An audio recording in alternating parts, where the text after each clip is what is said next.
Hello everyone, स्वागत है आपके अपने यूट्यूब चैनल जैकबो 2.0 में।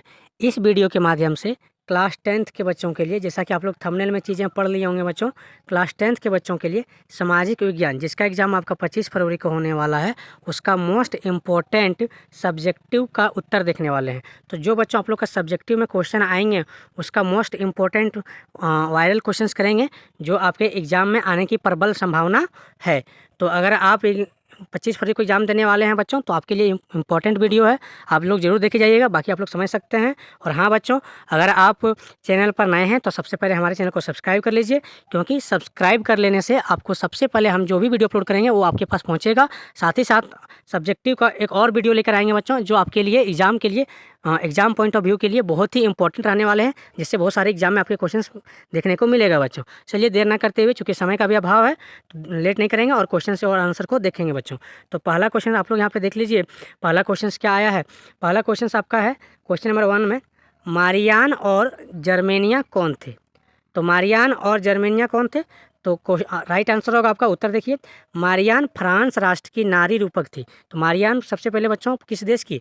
फ्रांस राष्ट्र की नारी रूपक थी, जिसे स्वतंत्रता और गणतंत्र के प्रतीक लाल टोपी, तिरंगा, कलगी के साथ दर्शाया गया है। यानी कि मारियान तो फ्रांस के राष्ट्र की नारी रूपक थी, साथ साथ में उसे स्वतंत्रता के लिए और गणतंत्र के लिए, दोनों की, यानी कि इंडिपेंडेंस और रिपब्लिक दोनों के लिए बच्चों प्रतीक के रूप में वहाँ पे लाल टोपी, तिरंगा, कलगी के साथ वहाँ पे दर्शाया गया है। कहाँ पे? फ्रांस पर। और उसकी प्रतिमाएं सार्वजनिक चौकों पर लगाई गई है। तो प्रतिमाएं यानी कि मूर्ति बच्चों, जगह जगह जहाँ चौक होता है ना, चौकों पे आपका मारियान की मूर्ति लगाई गई है। मारियान की छवि सिक्कों और डाक टिकटों पर भी अंकित की गई है, और जो सिक्का होता है बच्चों, वहाँ पर भी मारियान की छवि को अंकित किया गया है। साथ साथ में जो डाक टिकट होता है, उस पर भी मारियान की छवि को अंकित किया गया है। इस प्रकार बच्चों हम लोग समझ गए कि मारियान एक आपका क्या, एक स्वतंत्रता और गणतंत्र का प्रतीक था, जिसमें फ्रांस में उसका बहुत ही ज़्यादा वैल्यू दिया गया था, और उसका जगह जगह चौक पर मूर्ति बनाई गई थी, और साथ साथ में सिक्कों पर और डाक टिकटों पर उसका जो फोटो है वो अंकित किया गया था। इस प्रकार आप लोग मारियान को समझ गए होंगे। चलिए अगला देखिए, इसी पर एक और पॉइंट था, जर्मेनिया कौन थे? आप देखेंगे बच्चों जर्मेनिया के बारे में, तो यहाँ से यहाँ तक आप आपका मारियान जो थी उसके बारे में आप लोग समझ गए होंगे। अब हम लोग देखेंगे जर्मेनिया के बारे में। इसी तरह जर्मेनिया जर्मन राष्ट्र का रूपक बन गई। जिस तरह आपका मारियान फ्रांस राष्ट्र की बनी थी, उसी तरह जर्मेनिया कहाँ की बन गई? जर्मन राष्ट्र की स्त्री रूपक बन गई। जर्मेनिया बलूत वृक्ष के पत्ता का मुकुट से सजाया गया। तो जो जर्मेनिया था बच्चों, उसको किसके पत्तों से सजाया गया? तो बलूत वृक्ष के पत्तों से मुकुट से सजाया गया, क्योंकि जर्मनी में बलूत जो वृक्ष है उसको वीरता का प्रतीक माना जाता है। तो जिस प्रकार वीरता का प्रतीक मान के मारियान को फ्रांस में अच्छे अच्छे जगहों पे, चौक पे बच्चों तस्वीर को अंकित किया गया था, मूर्ति बनाया गया था, उसी तरह आपका जो जर्मेनिया है उसको बलूत वृक्ष के पत्तों पर मुकुट से सजाया गया था। और बलूत को वहाँ पे क्या माना जाता है जर्मनी में? तो जर्मनी में बलूत को वीरता का प्रतीक माना जाता है। इस प्रकार बच्चों क्वेश्चन नंबर 1 का आपका यहाँ से यहाँ तक क्लियर हो गया।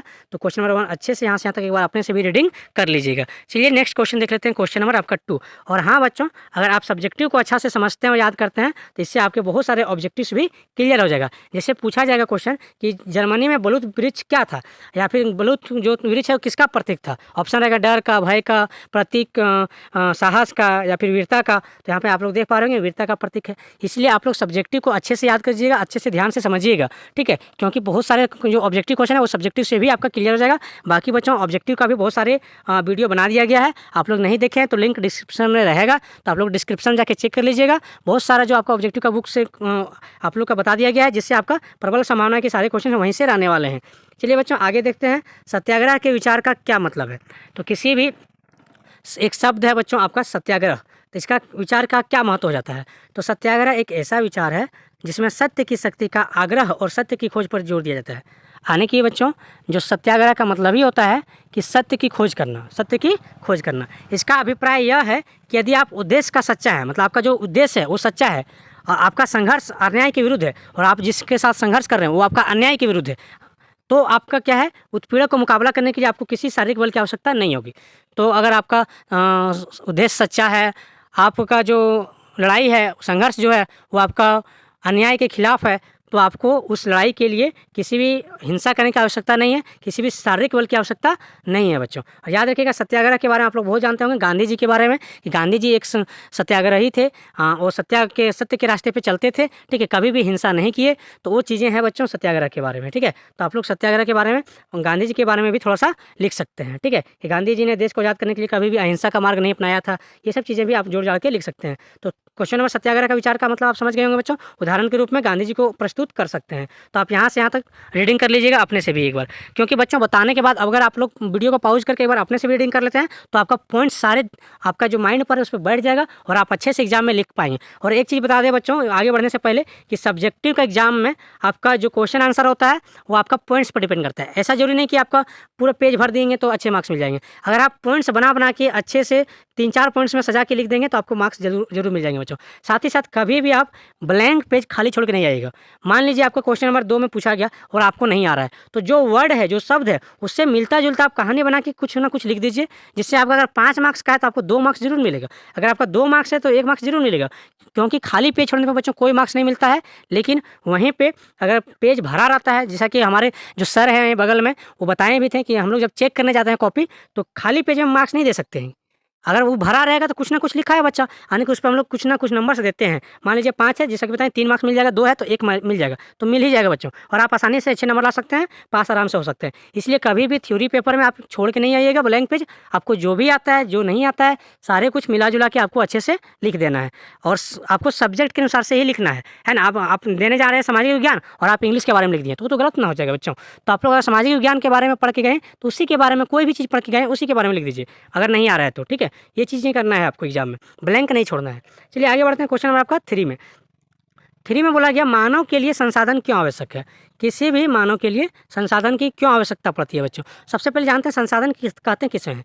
तो जो हमारे कामों को आसान कर दे उसे हम लोग क्या कहेंगे, संसाधन कहेंगे। जैसे अगर आप एक जगह से दूसरी जगह, मान लीजिए आप एग्जाम देने आपका सेंटर जा रहे हैं, आपको या तो आप बाइक से जा रहे हैं या फिर आपने कोई बस बुक की है या फिर आपने कोई कार बुक की है, तो वो आपके लिए क्या है, संसाधन है, क्योंकि वो आपका आवश्यकता को पूरा किया है कि नहीं, और आपके लिए वो लाभकारी हो गया।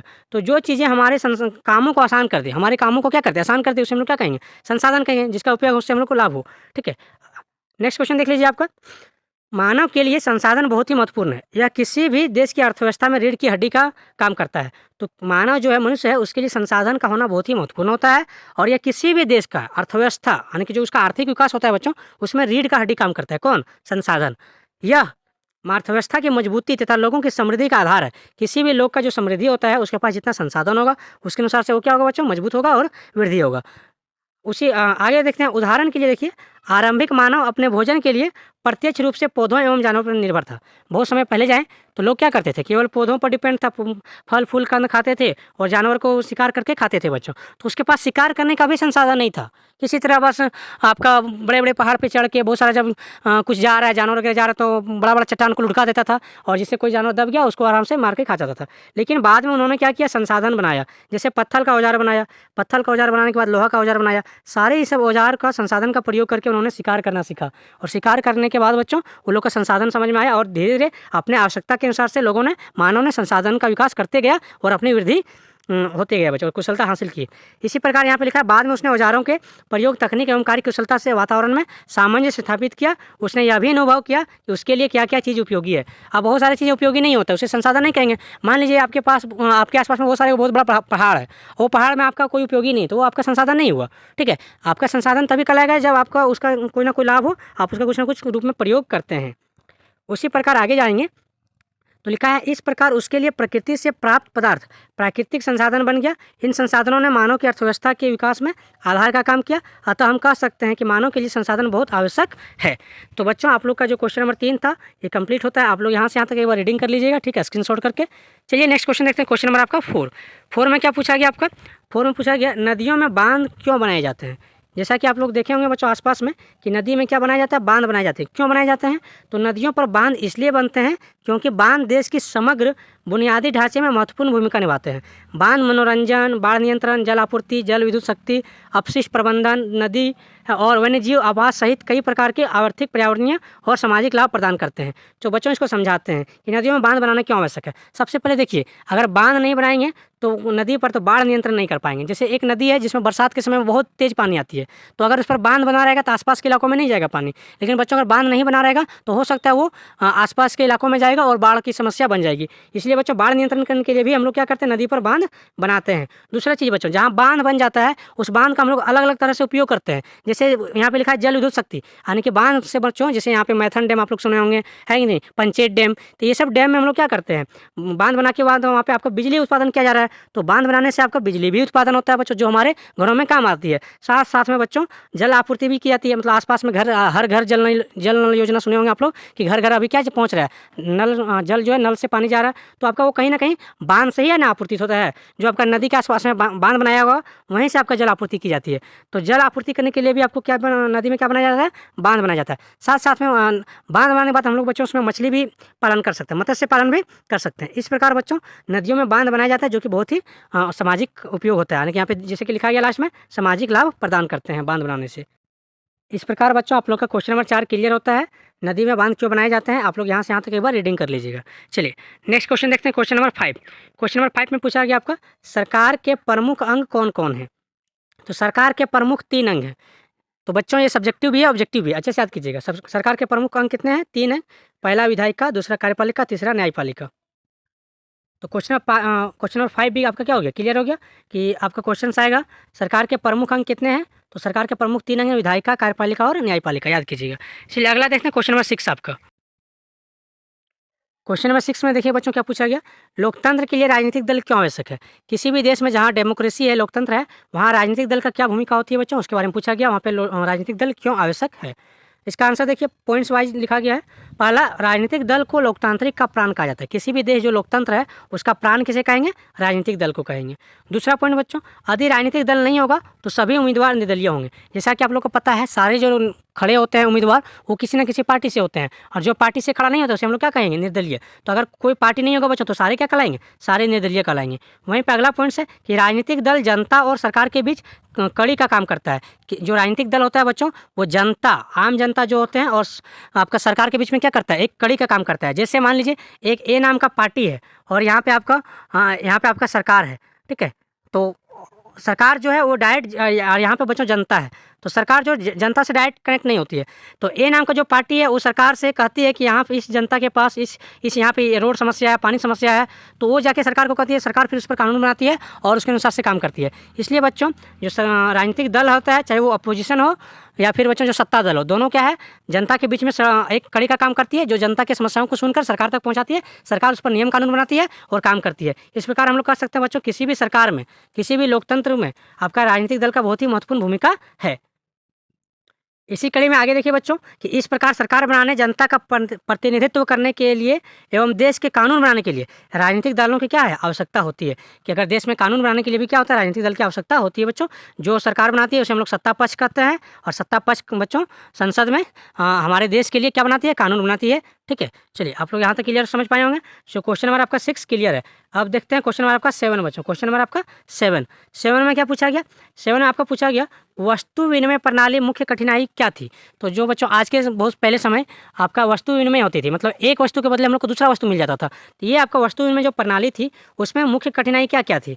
जैसे बच्चों वस्तु विनिमय प्रणाली का सबसे एक अच्छा उदाहरण बताते हैं कि मान लीजिए ए और बी, ए नाम का व्यक्ति के पास, आपका पास क्या है, ए नाम का व्यक्ति के पास धान है, और बी नाम के पास व्यक्ति के पास बच्चों क्या है, तो धान के बदले गाँव में क्या होता है, जनरली आपको बच्चों जो मूढ़ी होता है, जैसा कि आप लोग अगर समझ पाए होंगे, मूढ़ी जिसको हम लोग खजारी भी कहते हैं, वो आप लोग का ए नाम का व्यक्ति जो है वो बी के पास जाता है और वो धान दे देता है, जबकि बी उसको क्या दे देता है, बदले में मूढ़ी या चावल जो भी ये चीज़ें बच्चों दे देता है। तो ये आपका वस्तु विनिमय प्रणाली कहती है। या फिर पहले के टाइम में बच्चों अलग अलग चीज़ों के लिए, जैसे अगर हम लोग दुकान में जाके चावल देते थे, दुकान में क्या देते थे, चावल देते थे, तो राशन दुकान में क्या हम लोग को मिल जाता, तो उसके बदले आपका कुछ राशन सामग्री मिल जाता था, जैसे हल्दी, तेल, ये सब मिल जाता था बच्चों। तो इस प्रकार हम लोग कह सकते हैं वो सब चीज़ें क्या कहलाती थी, वस्तु विनिमय प्रणाली कहलाती थी। अब क्वेश्चन आता है कि वस्तु विनिमय प्रणाली में कठिनाइयाँ क्या क्या थी। तो वस्तु विनिमय प्रणाली की सबसे बड़ी कठिनाई दोहरे संयोग का अभाव था। दोहरा संयोग का मतलब बच्चों इस प्रणाली में व्यक्तियों को ऐसे व्यक्ति की खोज करनी पड़ती थी या भटकना पड़ता था जिसके पास उसकी आवश्यकता की वस्तु हो। जैसे मान लीजिए ए के पास क्या हो, ए के पास आपका मान लीजिए, देखिए वस्तु विनिमय प्रणाली में ए के पास मान लीजिए आपका कुछ एक सामान है, ठीक है, जो सामान है और वो सामान आपको बी के पास लेके जाएगा, और ए को आवश्यकता है, मान लीजिए कोई सामान एक तेल की आवश्यकता है, तो अगर बी के पास तेल है ही नहीं तो जो ए के पास जो सामान है ये बी लेगा नहीं लेगा, क्योंकि इसके पास तेल की आवश्यकता है और इसके पास तेल है ही नहीं। तो इस पर बच्चों यहाँ समस्या यही थी कि जो वस्तु विनिमय प्रणाली में एक व्यक्ति को दूसरे व्यक्ति को जिसका आवश्यकता होता था उसको खोजना पड़ता था। तो इस प्रकार बच्चों आप लोग समझ पाए होंगे वस्तु विनिमय प्रणाली, ठीक है, कि वस्तु विनिमय प्रणाली की सबसे बड़ी कठिनाई दोहरे संयोग का अभाव था। इस प्रणाली में व्यक्तियों को ऐसे व्यक्ति की खोज में भटकना पड़ता था जिसके पास उसकी आवश्यकता की वस्तु है और व्यक्ति को अपना वस्तु के बदले में स्वयं उस व्यक्ति की वस्तु लाने को तैयार हो। ऐसा संयोग मिलना कठिन होता था बच्चों। इस प्रकार हम लोग कह सकते थे कि वस्तु विनिमय प्रणाली जो है आपका मुख्य कठिनाई थी। आप लोग क्वेश्चन नंबर 7 को भी यहाँ से अच्छे तक रीडिंग कर लीजिएगा। इस प्रकार बच्चों आप लोग का क्वेश्चन नंबर 7 तक आपका क्लियर है। नेक्स्ट पार्ट बच्चों, और ये सब सारे क्वेश्चन बता दिए 2 नंबर 3 नंबर का। अब जो 5 नंबर का क्वेश्चन है बच्चों वो आपको नेक्स्ट सेशन में बताया जाएगा। और हाँ बच्चों, जाते जाते आप लोग को बता दें कि क्लास 10 के बच्चों के लिए एक मैप से भी सवाल रहेगा बच्चों, जिसमें आपको सारे राज्य का नाम याद रखना है। जैसे यहाँ पे कौन सा राज्य है, यहाँ पे कौन सा राज्य है। जैसे यहाँ पे देखिए बच्चों, यहाँ पे आपको एक राज्य है, यहाँ पे झारखंड है, झारखंड के बोलो उड़ीसा है ना बच्चों, उड़ीसा के बोलो इधर मध्य प्रदेश है। तो सारे आपको राज्य याद करना है, ठीक है, कि कहाँ से मैप में आपको कौन सा भारत में किस जगह पर कौन सा राज्य है। सारे अच्छे से राज्य को याद कीजिएगा बच्चों, ठीक है। अपना पहले झारखंड का जो, चूँकि आप बच्चों झारखंड में जो एग्जाम देने जा रहे हैं ना झारखंड बोर्ड का, तो आप झारखंड के जो जितने भी आपका अड़ोसी पड़ोसी राज्य है सारे अच्छे से याद कर लीजिएगा बच्चों, ठीक है। जैसे झारखंड का देखिए बच्चों आपका दक्षिण तरफ उड़ीसा है कि नहीं, इधर आपका मध्य प्रदेश है, वो इधर ऊपर बच्चों आपका बिहार है। इस प्रकार आपको देखिए इधर आपका बंगाल है बच्चों, ठीक है, बंगाल है यहाँ पे। इस प्रकार आप लोग को जितने भी मैप में का क्वेश्चन है आप एक बार भारत का मैप जरूर देख के अच्छे से याद करके जाइएगा, ठीक है। बाकी बच्चों आप लोग को नेक्स्ट वीडियो में बताया जाएगा इसका पार्ट 2 में, जिसमें आपका जो 5 नंबर का क्वेश्चन है बच्चों उसको बताया जाएगा। चलिए धन्यवाद बच्चों, जय हिंद, जय झारखंड।